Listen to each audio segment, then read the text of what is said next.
So this is the concept map I plan on using for the future.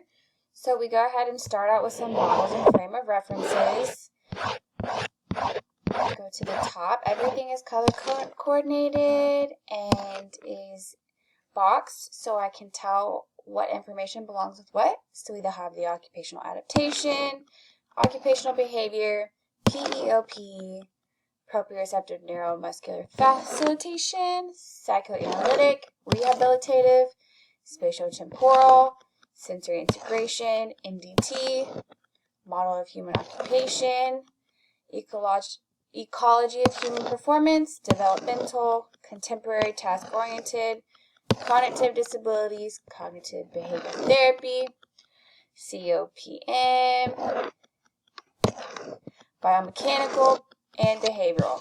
So with those, it has all the information related to that specific model and frame of reference. We go over here and it kind of explains some information of the process of taking your exams, so your boards, how to get licensed, all kind of what you need to be able to practice.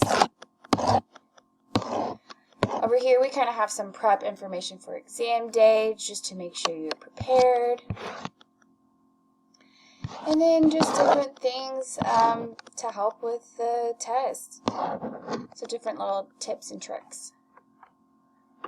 For goal writing, we have kind of what the OT is responsible for and kind of what the client, the caregiver, how you can collaborate with them and incorporate what they want to do. So we have the different goal directions, so restorative, habilitative, maintenance, modification, preventative, health promotion. And then on this side, we have the formats for the goal writing. So there's ABCD, Coast, Roomba, and the one we use a lot, SMART. And then we kind of just have different ways of measuring change, and it goes through all of that. And then we just have some specific goal tips for how to write those. This page is kind of where you can start for your process of occupation and implementing that as therapy. So we go ahead and have selection and grading, so kind of figuring out what is important to them, their occupation, their roles. We go to the analysis part, which kind of breaks it down so you can really figure out what you need to focus on. And then adaptation, so kind of like how you can change things, adapt or modify activities, and how to make it therapeutic. Assessing abilities and capacities and for the cognition. So we kind of have what cognition means and what different aspects are related to it. Over here we have the process of cognitive assessments.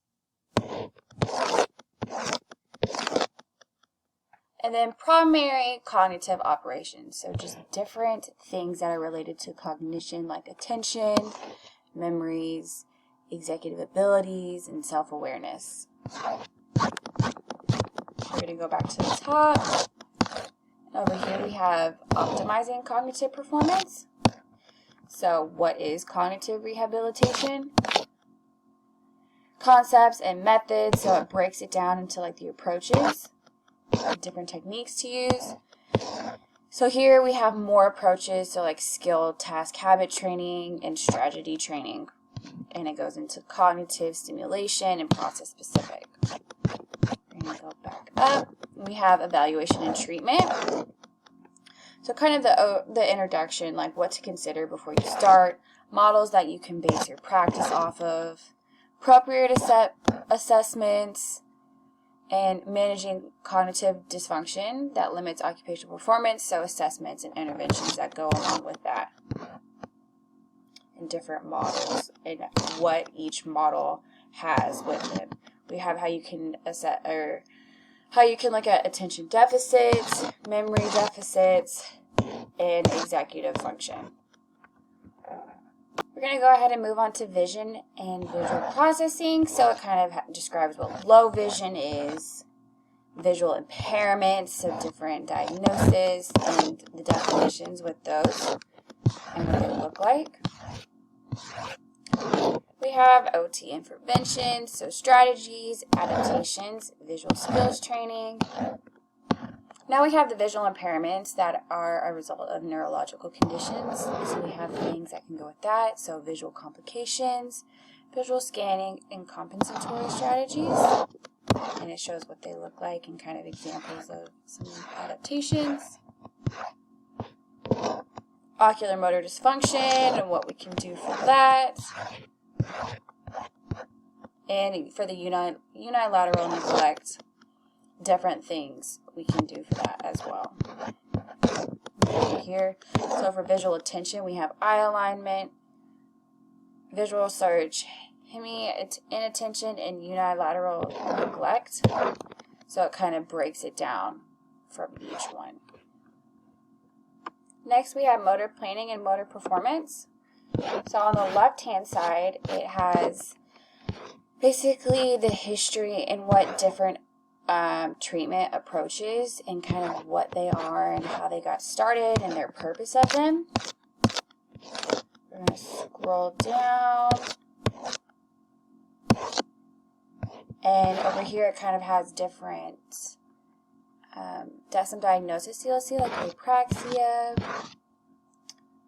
just promoting early movement in arm and hand,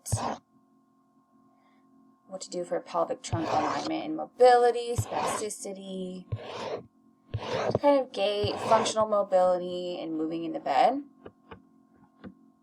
On this right hand side, we have the different approaches that you're going to use to address motor in different assessments, as well as in the tables. Go ahead and breaks it down for you.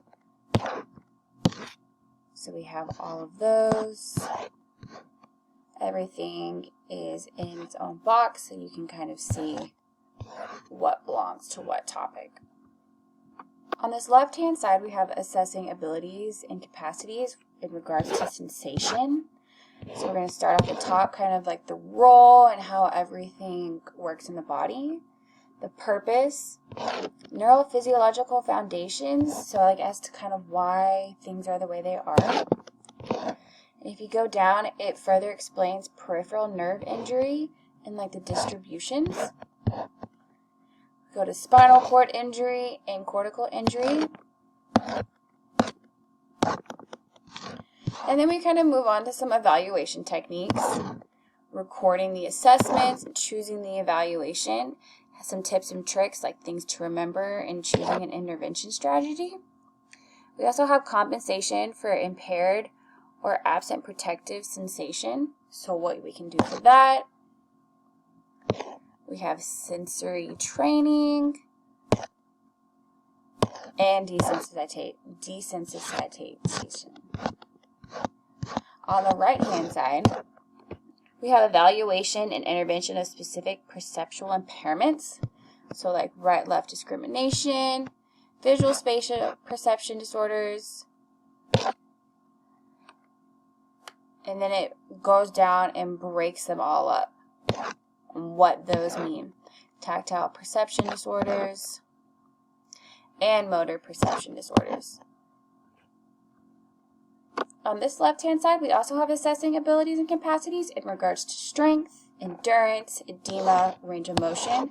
So it's kind of in a table format, so you can go down and explains what to do for each one and how to assess that. It also shows some pictures to give it a better, further explanation. On the right-hand side, we also have optimizing abilities and capacities, but in relation to musculoskeletal system. Those, and then the biomechanical approach to treatment and what that means. So overall, this concept map will be used for the future and it'll be on my computer. The tabs at the bottom have each chapter broken up and the topic for each one. So all I have to do is go back and whatever topic that I'm struggling with, I can go to it and see all the details. I hope to be able to print out some of the individualized little pages or tabs and potentially put that into a binder so I could have a hard document, a hard copy, and then one that's easily accessible on my computer.